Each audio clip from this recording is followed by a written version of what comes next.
Army যেভাবে হাতিয়ার ছাড়া বেকার, পুলিশ হাতিয়ার ছাড়া বেকার, মৌলবীও কিতাব ছাড়া বেকার। আমরা মনে করি ফকিরি পড়া, খুঁজি বিচারে 2-4 কিতাব পড়লাম, বস হয়ে গেছে। বুঝার জন্য বলছে আলহামদুলিল্লাহ, আমার ঘরে গিয়ে দেখবে না অন্তত 50 লক্ষ টাকার কিতাব আছে আমার নিজের সংগ্রহে। এরপরও তো হয় না, অমুক কিতাবের দরকার নাই, অমুক কিতাবের দরকার নেই। আজ থেকে 150 বছর আগে যারা বসবাস করেছিল এই পৃথিবীতে, আজ খোঁজ নিলে তাদের একজনকেও পাওয়া যাবে না। এখন যে আমরা প্রায় 800 কোটির মতো মানুষ বসবাস করছি এই জাহানে, আগামী 150 বছর পর খোঁজ নিলে আমাদের কাউকে পাওয়া যাবে না। প্রশ্ন জাগে, তাহলে আমরা এখানে এসেছি কেন? এখানে আসার পূর্বে ছিলাম কোথায়? এখান থেকে যাওয়ার পর থাকবো কোথায়? এই প্রশ্নগুলোর উত্তর কোনো বিজ্ঞানী থেকে, কোনো বুদ্ধিজীবী থেকে, এমনকি আমাদের নিজের বিবেক থেকেও পাওয়া যাওয়া সম্ভব নয়। এই প্রশ্নগুলোর উত্তর একমাত্র তার কাছে আছে যিনি আমাদেরকে জগতে পাঠিয়েছেন। কোরআনে কারীমের ভাষ্য ও হাদিস শরীফের ভাষ্য অনুযায়ী এখানে আসার পূর্বে আমরা আমাদের আদি পিতা ও আদি মাতা সাইয়্যিদানা হযরত আদম ও হাওয়া আলা নবিয়িনা ওয়া আলাইহিমাস সালাতু ওয়াস সালামের সাথে জান্নাতে ছিলাম। কতদিন ছিলাম জান্নাতে জানানো হয়নি। কোনো কারণবশত আমাদেরকে জান্নাত থেকে বের করে দেয়া হয়। আমরা এসে পৌঁছলাম রূহ জগতে। কতদিন ছিলাম রূহ জগতে তাও জানানো হয়নি। রূহ জগতের হায়াত পুড়িয়ে গেলে আমাদেরকে ওখান থেকেও বের করে দেয়া হয়। আমরা এসে পৌঁছলাম উদর জগতে। উদর জগতে ছিলাম মাত্র 9 মাস। উদর জগতের হায়াত শেষ হয়ে গেলে আমাদেরকে ওখান থেকেও বের করে দেয়া হয়। আমরা পদার্পণ করলাম বিশ্ব জগতে, এখন যে জগতে আছে। কতদিন থাকবে জগতে জানানো হয়নি। 1 সেকেন্ডও হতে পারে, 100 বছরও হতে পারে। এই জগতের হায়াতের সমাপ্তি ঘটলে আমাদেরকে এখান থেকেও বের করে দেয়া হবে। আমরা গিয়ে পৌঁছব কবর জগতে। কতদিন থাকতে হবে কবর জগতে? শুধু জানানো হয়েছে যে কিয়ামত পর্যন্ত থাকতে হবে। তবে কিয়ামত কোন সনে অনুষ্ঠিত হবে তা জানানো হয়নি। হতে পারে লক্ষ লক্ষ কোটি কোটি বছর কবর জগতে কেটে যাবে। কবর জগতের হায়াত পুড়িয়ে গেলে আমাদেরকে ওখান থেকেও বের করে দেয়া হবে। আমরা সকলেই সমবেত হব একটি বিশাল মাঠে, যাকে হাসর মাঠ বলা হয়। বেহেশত থেকে নিয়ে হাসর মাঠ পর্যন্ত সব এক পথের পথিক ছিলাম। চাই হিন্দু হই আর বৌদ্ধ, ইহুদি হই আর খ্রিস্টান, মুমিন হই আর মুসলমান, আস্তিক হই আর নাস্তিক। কিন্তু হাসর মাঠে পৌঁছার পর মালিকের পক্ষ থেকে ঘোষণা আসবে, ওয়ামতাজুল ইয়াওমা আইয়ুহাল মুজরিমুন, ও অপরাধীরা, পৃথক হয়ে যাও নিরপরাধীদের থেকে। একসাথে আর থাকতে দেয়া হবে না, একসাথে আর চলতে দেয়া যাবে না। দুভাগে বিভক্ত হয়ে পড়লাম। এক ভাগ ডান দিকে আর এক ভাগ বাম দিকে। ডান দিকের ভাগ ওই পথের পথিক হবে যে পথ হাসর মাঠ থেকে বেরিয়ে জান্নাতে গিয়ে পৌঁছেছে। আল্লাহ করুক আমরা সকলেই এই পথের পথিক হই। বাম দিকের ভাগ ওই পথের পথিক হবে যে ভাগ হাসর, যে রাস্তা হাসর মাঠ থেকে বেরিয়ে জাহান্নামে গিয়ে শেষ হয়েছে। তৃতীয় কোনো রাস্তা সেখানে নেই। সেখানের অবস্থা হবে রাস্তে দো হে রওয়া মাহশর সে মুনজিল কি তরফ, रास्ते दो हैं रवा महशर से मंजिल की तरफ, एक जन्नत की तरफ है एक जहन्नम की तरफ। एक रास्ता जन्नतेर दिके और एक रास्ता जहन्नमेर दिके, और कोन रास्ता नहीं। এই যে কতগুলো স্টেশন পাড়ি দিয়ে হাসর মাঠে পৌঁছলেন, প্রত্যেকটি স্টেশনে পৌঁছার পর ধারণা জন্মেছিল আমি এখানের জন্য স্থায়ী। এমনকি এখন যে স্টেশনে আছে বিশ্বজগৎ, যদিও মুখে বলি আমি একদিন মারা যাব, এটা আমার মুখ পর্যন্ত সীমিত, অন্তরের কথা নয়। না হয় দেখা গেছে বার্ধক্যজনিত কারণে দুর্বলতা বাড়তে বাড়তে বিছানায় পড়ে গেছে, নিজ শক্তিতে উঠে বসতেও পারি না। এই সময় যদি কেউ সাক্ষাতে আসে, কি বলি, একটু সুস্থ হয়ে নেই, অমুক কাজটি করে ফেলি, একটু ভালো হওয়ার পর তোমাদের বাড়ি গিয়ে ঘুরে আসবো। এখনো এই বুড়োর আশা আবার সুস্থ হবে। যদি কারোর অন্তরে ইয়াকিন জন্মও থাকে যে হ্যাঁ আমি মারা যাব, তারপরও মনে মনে আশা অন্তত আরো বছর 10 তো লাস্টিং করব। 10 বছর পুরিয়ে গেলে আরো 10 বছরের যোগ দেয়া হয়। আমার অবস্থা ঘটে হার সবে গোয়ম কে ফরদা তরকে ই সৌদা কুনাম, हर शबे गोयम के फरदा तरके ई सौदा कुनम, बाज चो फरदा शवदेन रोज रा फरदा कुनम। 10-এর পর 10 যোগ দিতে থাকি, এর ভিতর দিয়ে আমার বিয়ে ঘটে যায়। ভবিষ্যৎ জীবনের পুঁজি জোগাড় করতে পারলাম না। কিন্তু শেষঘাটে যদি কপাল ভালো থাকে পুনরায় বাপের বাড়ি জান্নাতে পৌঁছতে পারি। এখন মালিকের পক্ষ থেকে সুসংবাদ জানানো হবে, খালিদিনা ফিহা আবাদা,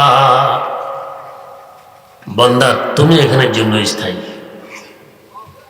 এই চির শান্তি নিকেতন তোমার স্থায়ী বাসস্থান, তোমাকে আর কোথাও যেতে হবে না। এখানে কারোর মনে আতঙ্ক আসতে পারে, চিরদিন এক জায়গায় থাকা এটা বন্দিশালা, কষ্ট হবে। যদি আল্লাহ পাক কাউকে চিরদিন দুনিয়ায় রেখে দেন, এটা বন্দিশালা, কষ্ট হবে? হবে না। কেন? 20 কোটি বর্গ মাইল আয়তনের বিশাল পৃথিবী, কষ্ট হবে না। জান্নাত কি পৃথিবীর নাই এত ছোট? হাদিস শরীফে আছে একজন জান্নাতি ব্যক্তিকে, যে সবচেয়ে নিম্নমানের জান্নাতি, এই দুনিয়ার মতো কমাস কম 10 দুনিয়ার সমান জায়গা দেয়া হবে। তাহলে কি বন্দিশালা মনে হবে? এখানে আবার কারো প্রশ্ন জাগতে পারে, এত জায়গা পাবে কোথায়? নিম্নমানের জান্নাতিকে যদি 10 দুনিয়ার সমান দেয়া হয়, ঊর্ধ্বমানের জান্নাতিকে তো 10 লাখ দুনিয়ার সমান দেয়া হবে। এত জায়গা পাবে কোথায়? কথাটি একটু সূক্ষ্ম বোঝার চেষ্টা করি। জান্নাত কত বড়। আমরা যেখানে বসবাস করছি জায়গাটি একটি ক্ষুদ্র পৃথিবী, গ্রহ, ক্ষুদ্র গ্রহ, আয়তন মাত্র 20 কোটি বর্গ মাইল। এই পৃথিবীর চতুর্দিক দিয়ে একটি বিশাল জগৎ বেষ্টনী দিয়ে আছে, যে জগৎকে বলা হয় সৌরজগৎ। 8টি গ্রহ, কিছু উপগ্রহ ও অসংখ্য ধূমকেতু মিলে সৌরজগৎ গঠিত হয়। কোন কোন গ্রহ আমাদের পৃথিবী থেকে অনেক বড়। এই গ্রহগুলো ঘুরতেছে দ্রুত গতিতে। যেমন আমাদের পৃথিবীর ঘোরার গতি সেকেন্ডে 20 বর্গ কিলোমিটার, 20 কিলোমিটার সেকেন্ডে 20 কিলোমিটার গতিতে পৃথিবী ঘুরতেছে। এই 20 কিলোমিটারকে যদি 60 দিয়ে গুণ দেন, 1 মিনিটের গতি বের হবে 1200 কিলো। ওইটাকে আবার 60 দিয়ে গুণ দিলে ঘন্টার গতি বের হবে। তাহলে কি পরিমাণ দ্রুত গতিতে ঘুরতেছে চিন্তা করুন। কোন কোন গ্রহ আরো দ্রুত গতিতেও ঘুরে। এই দ্রুত গতিতে ঘুরতে গিয়ে যদি একটি গ্রহ আরেকটি গ্রহের সাথে ধাক্কা খায়, কিয়ামত ঘটবে না? ফুল স্পিডে যখন গাড়ি চলে, অ্যাক্সিডেন্ট করলে মারাত্মক অ্যাক্সিডেন্ট করে। আস্তে আস্তে চলা অবস্থায় অ্যাক্সিডেন্ট করলে নেশামুচা হয়, তেমন ক্ষতি হয় না। এত দ্রুত গতিতে ঘুরতেছে, এই গ্রহগুলো ধাক্কা লাগলে কি অবস্থা হবে? তাই যাতে ধাক্কা না লাগে, বরং ধাক্কা লাগার কল্পনাও না আসে, আল্লাহ পাক গ্রহগুলোকে এত দূর দূর দিয়ে ঘুরান, ধাক্কার কল্পনাও আসে না। যেমন আমাদের পৃথিবী নামক গ্রহের সবচেয়ে কাছের গ্রহ মঙ্গল গ্রহ। কাছের গ্রহটিও পৃথিবী থেকে 8 কোটি কিলোমিটার দূর দিয়ে ঘুরে।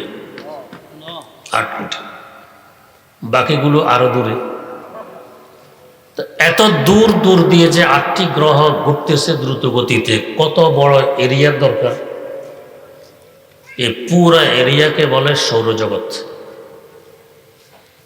আরেকভাবেও বুঝতে পারি, সূর্যের আলো যত দূর পর্যন্ত পৌঁছে, এই পুরো এলাকাকে বলা হয় সৌরজগৎ। একটি চেরাগ যদি রাতের অন্ধকারে জ্বালানো হয়, আলো আধা কিলো 1 কিলো দূর থেকেও দেখা যায়। 20 কোটি বর্গমাইল আয়তন, পৃথিবী থেকে 13 লক্ষ গুণ বড় বিরাট বিশাল সূর্য, তার আলো কত দূর পর্যন্ত পৌঁছবে? এই পুরা এরিয়াকে বলা হয় সৌরজগৎ। আমাদের 20 কোটি বর্গমাইল আয়তনের পৃথিবীকে সৌরজগতের সাথে তুলনা করলে একটি ধূলিকণার কোটি ভাগের 1 ভাগও মনে হবে না। সৌরজগৎ এত বড়। আবার এই সৌরজগতের চতুর্দিক দিয়ে আরেকটি জগৎ বেষ্টনে দিয়ে আছে, যাকে বলা হয় গ্যালাক্সি, মিল্কি ওয়ে, কেহকেশাঁ। যারা মহাশূন্য নিয়ে গবেষণা করেন তারা বলেন 15,000 কোটিরও অধিক সৌরজগৎ মিলে একটি গ্যালাক্সি গঠিত হয়। তাও এই সৌরজগৎগুলো একটি আরেকটির সাথে লেগে নেই। 2 সৌরজগতের মধ্যখানে দূরত্ব তারা মাপ দিয়ে বের করেছেন 33 লক্ষ আলোকবর্ষ। আলোর গতি সেকেন্ডে 3 লক্ষ কিলোমিটার, মাইল হিসাবে 1,86,000 মাইল। সেকেন্ডে 1,86,000 কিলোমিটার গতিতে আলো যদি চলতে থাকে, সেকেন্ড নয়, মিনিট নয়, ঘন্টা নয়, দিন নয়, সপ্তাহ নয়, মাস নয়, বছর নয়, দীর্ঘ 33 লক্ষ বছর যাবৎ চলতে থাকলে যত দূর পর্যন্ত পৌঁছবে, একটি সৌরজগৎ থেকে আরেকটি সৌরজগৎ এই পরিমাণ দূরত্ব বজায় রেখে ঘুরে। তাহলে গ্যালাক্সিটি কত বড় চিন্তা করে। এই গ্যালাক্সির চতুর্দিক দিয়ে আরেকটি জগৎ বেষ্টনে দিয়ে আছে, যাকে বলা হয় গ্যালাক্সি গুচ্ছ। 15,000 কোটিরও অধিক গ্যালাক্সি মিলে একটি গ্যালাক্সি গুচ্ছ গঠিত হয়। গ্যালাক্সির দূরত্ব সৌরজগতের তুলনায় আরো লক্ষ লক্ষ গুণ বেশি। তাহলে গ্যালাক্সি গুচ্ছটি কত বড়? এই গ্যালাক্সি গুচ্ছের চতুর্দিক দিয়ে আরেকটি জগৎ বেষ্টনে দিয়ে আছে, যে জগৎকে বলা হয় মহাগ্যালাক্সি। 15,000 কোটিরও অধিক গ্যালাক্সি গুচ্ছ মিলে একটি মহাগ্যালাক্সি গঠিত হয়। গ্যালাক্সি গুচ্ছের দূরত্ব গ্যালাক্সির তুলনায় আরো কোটি কোটি গুণ বেশি। মহাগ্যালাক্সিটি কত বড় চিন্তা করুন। বিজ্ঞানীরা আজ পর্যন্ত মহাশূন্যে 15,000 কোটিরও অধিক মহাগ্যালাক্সি আবিষ্কার করে ফেলেছেন। কত দূর পর্যন্ত বিজ্ঞান পৌঁছে গেছে। এই পুরা এলাকাকে বলা হয় কোররায়ে হাওয়া, বাতাসের দেশ। এত দূর পর্যন্ত বাতাসের অস্তিত্ব আছে। এর বাইরে অসংখ্য গণিত লক্ষ কোটি কিলোমিটার ব্যাপী বেষ্টনে দিয়ে আছে কোররায়ে জামহারির, ঠান্ডার জগৎ, শুধু ঠান্ডা ঠান্ডা। এর বাইরে অসংখ্য গণিত লক্ষ কোটি কিলোমিটার ব্যাপী বেষ্টনে দিয়ে আছে কোররায়ে নার, আগুনের দেশ, শুধু আগুনের আগুন। এর অসংখ্য গণিত লক্ষ কোটি কিলোমিটার উপর দিয়ে বেষ্টনে দিয়ে আছে প্রথম আকাশ। ফুটবলের ন্যায় আমরা সব কিছু আকাশের পেটের ভিতরে। আকাশটি কত বড় চিন্তা করুন। দারেমি শরীফে হাদিস বর্ণিত, আমাদের জমিন থেকে আকাশের দূরত্ব যেই পরিমাণ, আকাশটি মোটাও এই পরিমাণ।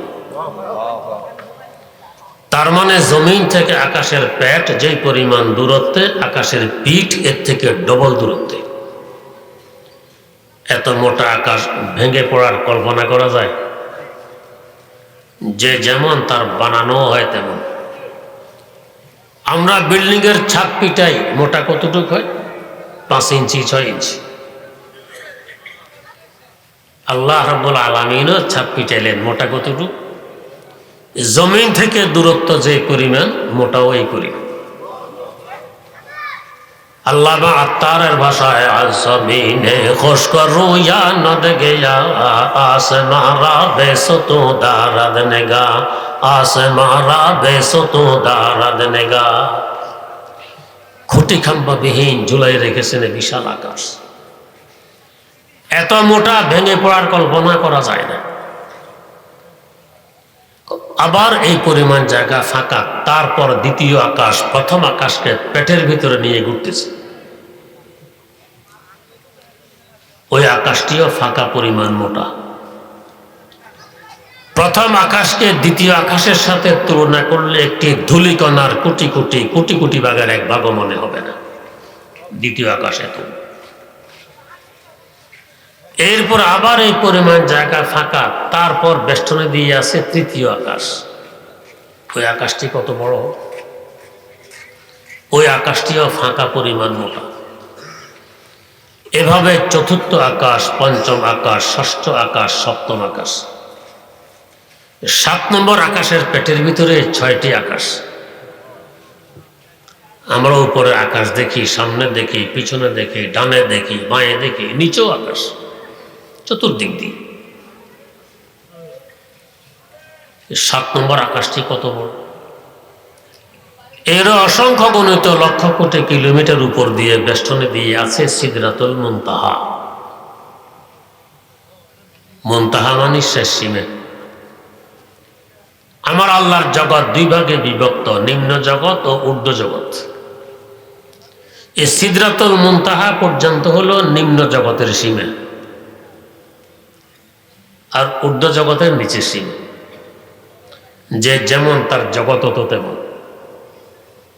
আমাদের বাড়ির সীমা কয়েক হাত পরে, আর আল্লাহ রাব্বুল আলামিনের জগতের নিম্ন জগতের উপরের সীমা, ঊর্ধ্ব জগতের নিচের সীমা সিদরাতুল মুনতাহা কত দূরে। এর অসংখ্য গণিত লক্ষ কোটি কিলোমিটার উপর দিয়ে বেষ্টনে দিয়ে আছে জান্নাত, বেহেশত। আল্লাহ পাক বলেন, ওয়ালাকাদ রাআহু নাযলাতান উখরা ইনদা সিদরাতিল মুনতাহা ইনদাহা জান্নাতুল মাওয়া। সিদরাতুল মুনতাহার কাছে আমাদের জান্নাত, আশ্রয়স্থল জান্নাত, মাওয়া মানে আশ্রয়স্থল, সিদরাতুল মুনতাহার উপরে। তাহলে এবার আন্দাজ করুন তো, এত বড় সিদরাতুল মুনতাহাকে বেষ্টনে দিয়ে আছে জান্নাত, জান্নাতটি কত বড় হবে, জায়গার টান পড়বে। হাকিমুল ইসলাম আল্লামা কাদের তৈয়ব সাহেব রহমতুল্লাহ আলাইহি লেখেন, একদিন হযরত জিবরাইল আমিন আলাইহিস সালাম আল্লাহ পাকের দরবারে দরখাস্ত পেশ করলেন যে আল্লাহ, নেককার মুমিন বান্দাদের জন্য জান্নাত সাজিয়ে রেখেছেন, একটু দেখে আসতে মন চায়। কেউ যখন বিলাসবহুল বাড়ি নির্মাণ করে মানুষেরা দেখতে যায়, তা হযরত জিবরাইল আমিনেরও ইচ্ছা একটু বেহেশতটা দেখে আসে। আল্লাহ পাক অনুমতি দিলেন, যাও দেখে আসো। প্রবেশ করলেন বেহেশত। কিভাবে দেখেন, 80 বছর বয়সের বুড়া মানুষদের লাঠি বর দিয়ে দিয়ে আস্তে আস্তে হাঁটে না দেখেন, পাখা মেরে ওড়ে না দেখেন, উড়ার গতিটা কেমন। বুখারী শরীফের ব্যাখ্যা গ্রন্থ ফজলুল বারীতে উল্লেখ আছে। একদিন তাকে জিজ্ঞেস করা হলো, জনাব আপনার গতি কেমন, ঘন্টায় কত কিলো? জবাব দিলেন, একটি ঘটনা বলছি, আন্দাজ করতে পারবে আমার গতি কেমন। কি ঘটনা? ঘটনা হলো আল্লাহর পয়গম্বর হযরত ইউসুফ আলাইহিস সালামকে তার ভাইরা যখন কূপে ফেলে দেয়, আমি জিবরাইল তখন ছিলাম সিদরাতুল মুনতাহায়, কত উপরে। ফেলে দেওয়ার পর আল্লাহ পাকের পক্ষ থেকে আদেশ আসলো, ও জিবরাইল, আমার পয়গম্বর ইউসুফকে তার ভাইয়েরা কূপে ফেলে দিয়েছে, তিনি পানিতে পৌঁছার আগে আগে তুমি গিয়ে তাকে তুলে ধরো। কূপে ফেলে দেওয়ার পর আদিষ্ট হলাম আমি সিদরাতুল মুনতাহায়। আদেশ পেয়ে সিদরাতুল মুনতাহা থেকে জমিনের কেনানের কূপে এসে ইউসুফ আলাইহিস সালামকে তুলে ধরেছি, তখনও তার পা মোবারক পানি পর্যন্ত পৌঁছতে পারেনি। কেমন গতি! একজন মানুষকে কূপে ফেলে দিলে পানি পর্যন্ত পৌঁছতে অন্তত ঘন্টা 10 তো লাগার কথা, এমন গতি হবেই না বা কেন? আমরা আন্তর্জাতিক প্লেনে উড়ি, প্লেন 2খানা পাখা দিয়ে উড়ে, পাখার দৈর্ঘ্য প্রস্থ তো 100 হাত বাই 30 হাত হইতে পারে। এই 100 হাত বাই 30 হাত 2খানা পাখা দিয়ে ওড়ে ঘন্টায় 1000 থেকে 1500 কিলোমিটার গতিতে। আর জিবরাইল আমিন ওড়েন কয়খানা পাখা দিয়ে? 600 খানা পাখা দিয়ে। পাখাটির পরিধি কেমন, কত বড়! মুসনাদে আহমদ বিন হাম্বল একটি হাদিসের বিশাল কিতাব, 52 খণ্ডের কিতাবের হাদিয়া বর্তমানে 80,000 থেকে 1 লক্ষ টাকা, এক কিতাবের হাদিয়া। অনেকে মনে করে মৌলবীরা কোরআন শরীফ পড়তে পারে, মসজিদে গিয়ে নামাজ পড়ায়, এই তো মৌলবীর বিদ্যা বুদ্ধি শেষ। কত বড় বড় কিতাব পড়ার পর মৌলবী হওয়া লাগে ধারণাই নেই। আমার বাচ্চার মেজু মামা মাওলানা মুফতি হামেদ জহির মাদ্রাসার পরিচালক, এক ব্যক্তি হুজুরের ভক্ত এসে বলছে, হুজুর আপনার মাদ্রাসায় কি কি কিতাব লাগবে একটি লিস্টে দেন, আমি সব কিতাব খরিদ করে দিব। হুজুর বললেন, এমন কি পরিমাণের, কত টাকার কিতাব দিতে চান? আপনার অ্যামাউন্ট জানা দরকারটা কি? লিস্টে দিবেন কি কি কিতাব লাগবে, সব খরিদ করে দিব। দিবেন তো বুঝলাম, কি পরিমাণ টাকা দিবেন? হুজুর আবারও সে প্রশ্ন করেন, আপনি লিস্টে দিবেন আপনার কিতাবের দরকার, এমন কত আপনার তো দরকার নেই। উনি 3 কিতাবের নাম লিখলেন, কয়ে নেন। হুজুর মাত্র 3 কিতাব লাগবে মাদ্রাসায়? লাগবে আরো বহু, 3টা আগে দেন না। গরম হয়ে 3 কিতাবের নাম নিয়ে গেছেন। কুতুবখানায় গিয়ে বলতেছেন, ভাই এই 3টি কিতাব আপনাদের লাইব্রেরিতে আছে, আমি খরিদ করতে এসেছি। তো লাইব্রেরিয়ান বলে কত টাকা নিয়ে এসেছে? কই কি? হুজুরও আমাকে জিজ্ঞেস করে অ্যামাউন্ট কত, আপনারা জিজ্ঞেস করেন কত টাকা, আপনাদের দরকারটা কি? কিতাব নামান, আমি টাকা দিয়ে কিতাব নিয়ে যাব। নিয়ে যাবেন তো ঠিক, কত টাকা নিয়ে আসছেন সুজান? আবারও সেই কত কিতাব নামান। মুসনাদে আহমদ বিন হাম্বল নামানো আরম্ভ করলেন, 52 খণ্ড নামাইলেন। হুজুর আমি তো 3 কিতাব চাইছি, আপনি এত কিতাব নামাইলেন কেন? কয় না, এত কিতাব তো না, মাত্র 1 কিতাব। আমি দেখি অনেক কিতাব, একটা খণ্ড এতগুলো, 1 কিতাব।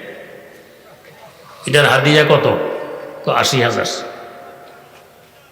মনে কিছু নেবেন না, আসসালামু আলাইকুম, আমি গেলাম। ফিরে এসে কয় হুজুর কি বেকুব সেজে আসলেন? কি আপনি জিজ্ঞেস করলেন অ্যামাউন্ট কত, লাইব্রেরিয়ানও জিজ্ঞেস করে কত টাকা নিয়ে আসছেন, আমি তো এখানেও রাগ দেখাইলাম, এখানেও গিয়েও রাগ দেখাইলাম। শেষমেশ বোকা সেজে ফিরে আসলাম, 1 কিতাবে বলতেছে 80,000। আর্মি যেভাবে হাতিয়ার ছাড়া বেকার, পুলিশ হাতিয়ার ছাড়া বেকার, মৌলবীও কিতাব ছাড়া বেকার। আমরা মনে করি ফকিরি ভরা, এই খুঁজি বিচারে 2-4 কিতাব পড়লাম, বস হয়ে গেছে। বুঝার জন্য বলছে আলহামদুলিল্লাহ, আমার ঘরে গিয়ে দেখবেন অন্তত 50 লক্ষ টাকার কিতাব আছে আমার নিজের সংগ্রহে। এরপরও তো হয় না, অমুক কিতাবের দরকার নাই, অমুক কিতাবের দরকার নেই।